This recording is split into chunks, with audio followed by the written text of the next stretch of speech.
We're going back to where this rehab all started, at the creek, right now on Reid's Train Stuff.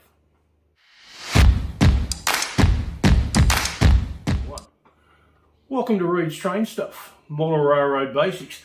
So if you're building a model railroad and you want some tips and ideas, or you just like watching trains run around, hit that subscribe button and hit the bell to be notified of my upcoming videos. Well, welcome back, or hello if it's your first time here. Today we're continuing on with my layout rehab, where, as I said, we're going back to where it all started, at the creek. So what I'm going to be doing is just adding some rocks, talus all along the banks and stuff. And this is actually going to be a two-part series for the creek, because it'd go for about an hour, I reckon, if I did it in one lot. Probably not that long, maybe that's an exaggeration, but anyway, it's going to be in two parts. So anyway, if you haven't caught up with the other videos in my layout rehab series, I'll put a link up here. And well, let's, as I say, let's get into it. Alright, so here are a few photos that I just got off the internet, giving some ideas of creeks. So alright, so we're going to be continuing on with the creek, which I started in my first episode, where I did the rock wall around it. Because when I originally did this creek, I forgot to seal it. And if I zoom in, which hopefully that'll work there, you can see all these little bumps.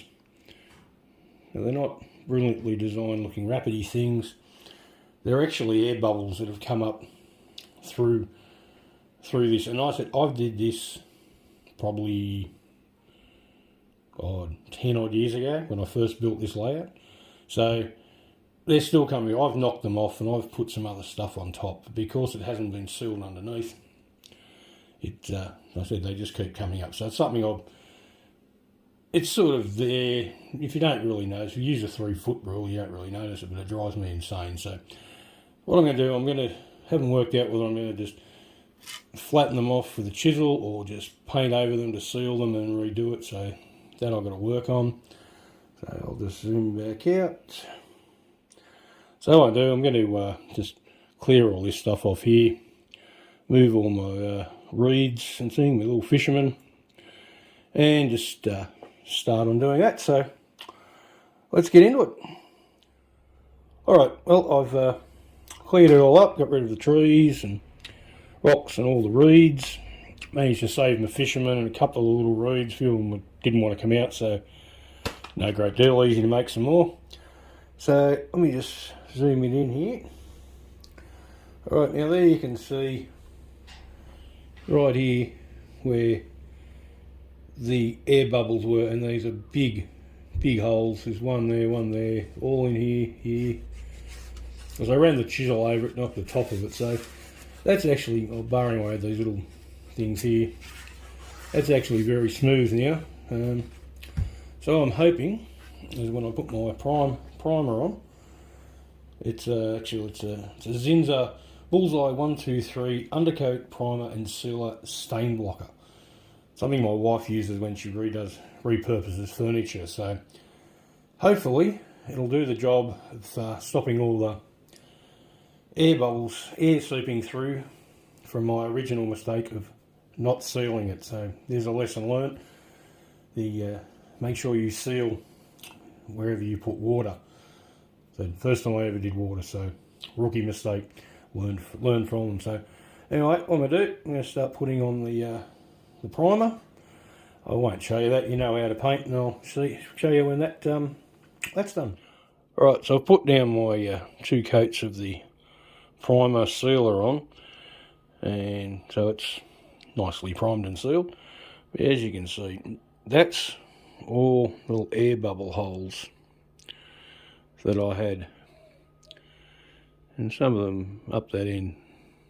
Up that end isn't too bad, because when I poured it, it wasn't level, so that was really thin, so they didn't really come through. But down here where it was thicker, you can see there's some pretty nasty gaps there. So anyway, I thought I'd just quickly show you that before I move on. Alright, so now what I'm going to do, now I've got my primer down, one thing also you can see, I've sort of bits gone up here and the rock face. I'm not worried about that because I'm going to be putting some talus and rocks and debris around there. So what I'm going to do, I'm just going to give it a coat of the tan paint I use for my hills and everything else.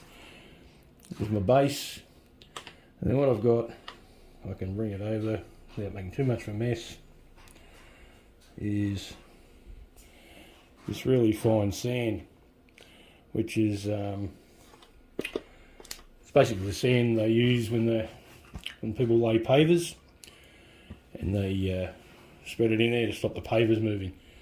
So we did our pavers at another place years and years ago, and I have this bucket of leftover, and it was full, it's still half full, so stuff lasts forever. Anyway, so what I'm going to do, I'm going to lay a coat of paint down, and I'm actually going to just put the sand straight over the paint. So let's get into that.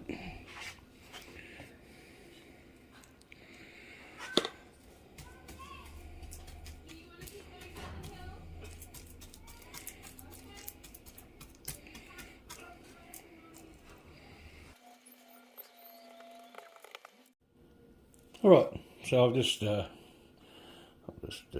it out. See, I've done the entire creek bed. So now I said I'm just going to get this sand from a little strainer, and I'm just going to go over and liberally just put that on there.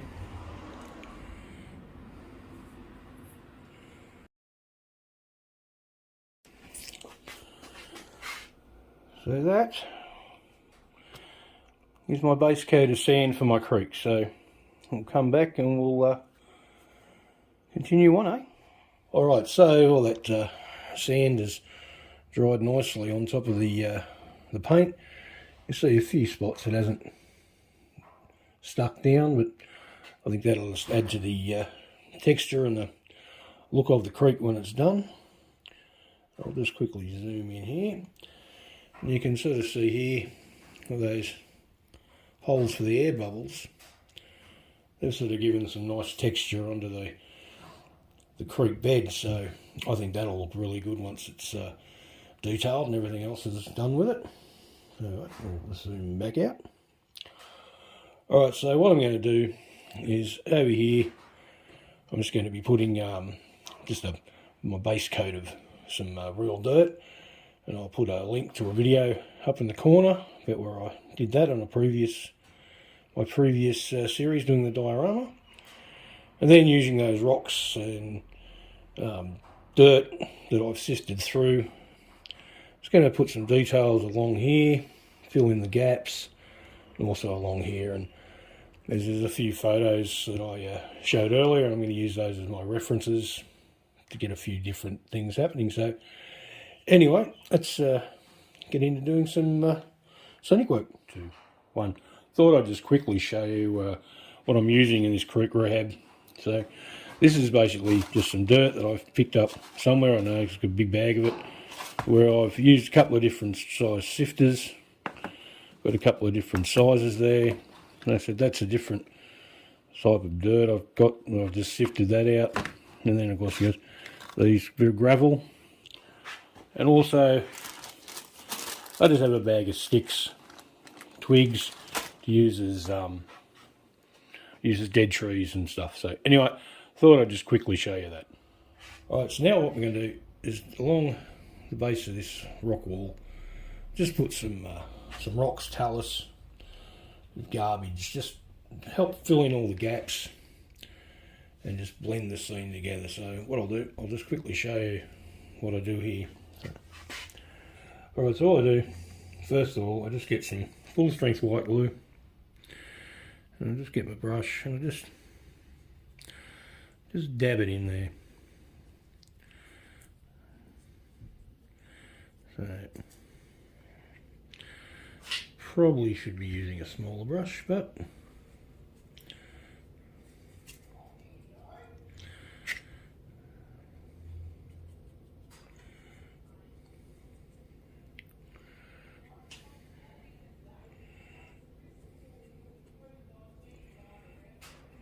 maybe get a bit up there on the rocks, come out a bit further. like this is just basically your first layering of your rocks, because like with all scenery, it's all about layering. That way you get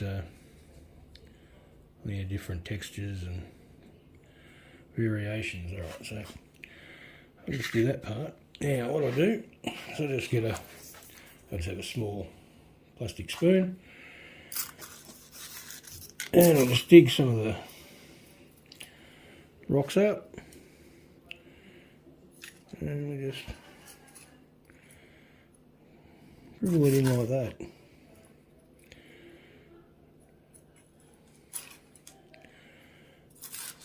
This is basically, I just use it, put the full strength down first. It just gives everything, it just basically gives something for it, the first layer to have a bit of grab onto, bite, whatever you want to call it. And the, so when you come to put your other layers on, it's fairly steady and doesn't move. So anyway, I'll continue on doing with that, and we'll come back and see how that looks.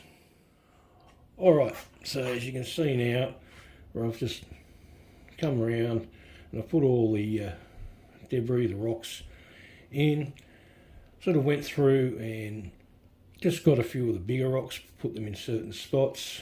Actually used the sieve to just get some finer stuff and just put it as much as I could into the gaps to fill it all in.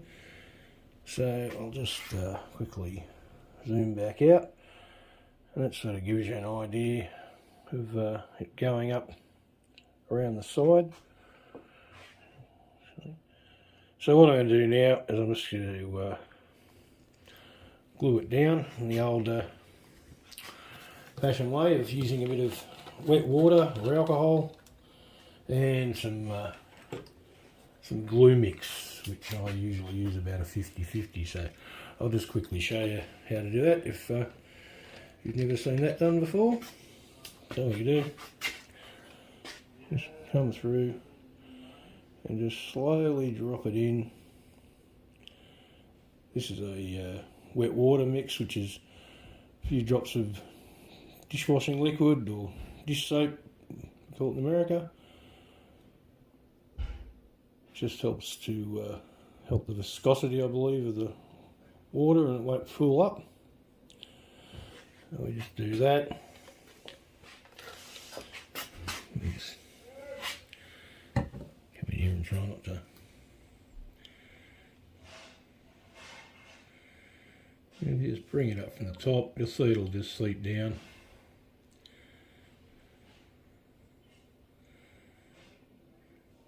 Just make sure everything's nicely coated. That way the glue will penetrate everywhere and give it a good, stick it nicely onto there. So there's that. And then the glue, if I can find my glue. That's just the, as I said, my 50-50 mix, and just do the same. Make sure you cover all the rocks. Don't worry if you get a bit here and there, you can cover it up with more scenery later. So that's that part. So anyway, I'll continue sticking all this down, and we'll get on with the next part. Alright, you can see how this side's come out. It's also really blended the rock wall in with the river creek bed. And on this side, I'm going to do a bit more of a bank. I showed a few of those photos earlier. It's a bit less of a gravelly bank with some plant life and other things. So I'm just going to do that. And what I'm using for that, I'm just it's like this medium sized dirt that I've sieved through. So I'll do that, and we'll come back another one. Alright, so let's have a closer look at this. As you can see, all that rock debris, talus we will call it, is really blended in the rock wall. And you see this is still a bit damp, but you get the idea of the sort of like that heavily sort of riverbank. Now I just threw a few bigger rocks down that sort of end, and then there's that little lump. So plenty more to be done, but we'll get on to that shortly. Alright, well there's part one of the creek rehab done. So you're just using that rock, and I sifted through dirt, really blended in those rock moulds that I put on in the original video, and then just using the, not fine but rougher sort of texture along the bank, and then adding a bit of extra stuff there. So what I've got to do now, I'm going to sort of do a stains on the river creek bed, add some more details, and hopefully get the water poured. So anyway, I hope you've enjoyed this video. If you have, please hit that subscribe button and hit that bell to be notified of your upcoming videos. Give it a thumbs up, share this video with anyone you think may like it, and please leave a comment down below. Alright, so like I said, there's part one of the creek done. Next week we shall see how it turns out, and hopefully it'll look really good. So anyway, it's been great having you here, and thanks for watching Reid's Strange Stuff. Bye.